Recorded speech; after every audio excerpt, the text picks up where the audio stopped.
క్రీస్తునందున్న ప్రియులకు ప్రేమతో వందనాలు తెలియజేయుచున్నాను. జూన్ నెల 29వ తేదీ 2025. ఈరోజు దేవుడు మనకు చేస్తున్న వాగ్దానం ఏమిటనగా సామెతల గ్రంథము 28వ అధ్యాయము 25, 26 వచనాలు. యెహోవా యందు నమ్మకముంచువాడు వర్ధిల్లును, తన మనస్సును నమ్ముకునివాడు బుద్ధిహీనుడు. ఆమేన్. నా ప్రియమైన సహోదరి సహోదరులారా, ఈ లోకంలో మనమందరం మన జీవనోపాధి నిమిత్తమై ఆయా రకాల పనులను చేస్తూ ఉన్నాం. ఉద్యోగము, వ్యాపారము, వ్యవసాయము, కూలి పని, ఇలాగ మన కుటుంబ పోషణ కొరకు జీవనాధారమైన అనేక పనులు మనం చేస్తూ ఉన్నాం.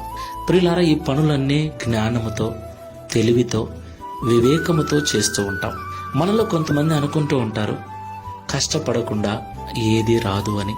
మన జ్ఞానము, తెలివితేటల వలననే నేను సంపాదించాను, నా జ్ఞానం వలననే నేను ఈ స్థితిలో ఉన్నాను, నా యొక్క ఉపాయము వలననే నేను ఈ సంపదంతా సమకూర్చుకున్నాను అని మాట్లాడుకుంటుంటారు.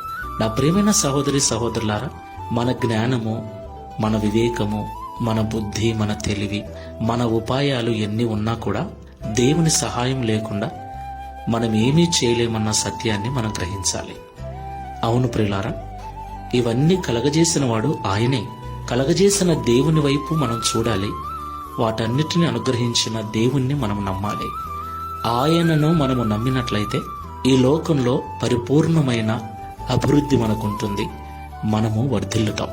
కాబట్టి సొంత జ్ఞానము పక్కన పెట్టి దేవుని మీద నమ్మకం కలిగి జీవించుతాం. ప్రార్థన చేసుకుందాం. ప్రేమ స్వరూపుడైన తండ్రి, పరిశుద్ధుడైన ప్రభువా, మీకు స్తోత్రాలు చెల్లిస్తున్నాం. యెహోవా యందు నమ్మకముంచువాడు వర్ధిల్లునని తన మనసు. Download ShareChat.